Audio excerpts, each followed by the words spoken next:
Okey, soalan ni. Tengok ni. Ni soalan SPM tau, 2022. Okey, dia kata diagram show the result of experiment determine the relationship between buoyant force and depth of the road immersed D. Jadi buoyant force unit dia Newton, the depth of the road meter. Ni pernah keluar dalam SPM ni soalan eksperimen Okey Soalan pertama dia kata state the physical quantity bagi daya apa atau buoyant force. Apa jenis apa? Buoyant force. Apa dia tanya dia ni anak siapa? Macam tu. Cepat. Anak kepada siapa? Pin apa? Buoyant force pin? Density apa hal pula dah ni. Dia kata physical quantity dia tanya. Dia susu galu mana ni? Ni kena baca ni. Dia adalah ingat dah mas PJ malu. Apa jawapan dia? Dia pergi pada grouping dia tu. Tak ingat? Ya? Jisim bersepak pula jisim. Ya? Kepala besar dah siapa? Jawapan ya? Kuat sikit? Kuantiti? Barat? Oi, apa ni? Tak ada gaduh. Arus.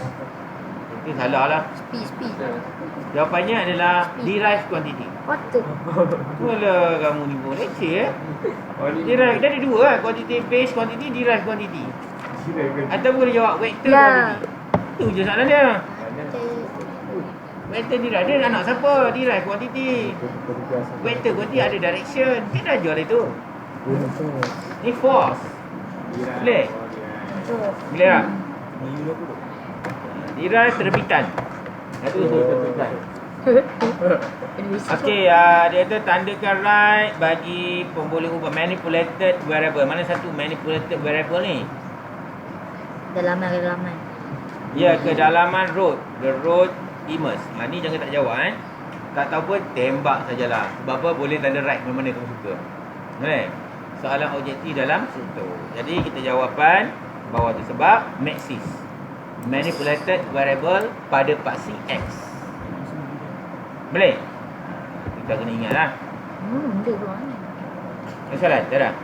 Okay, soalan yang seterusnya dia kata determine the value of FV.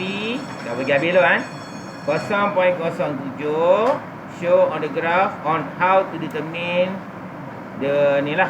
Jadi D sama dengan 0.07 lah. 0.6, 0.8 tengah-tengah ni lah. Buat garis putus-putus naik macam ni. Lepas tu pergi ke kanan. Berapa macam tu? 17. 17 boleh. Separuh kalau separuh 0.17. Ya. Jadi 5 ataupun 018, 0.17 ikut yang kamu baca kat graf tu. Boleh? Dan dapat markah. Nampak? Senang soalan.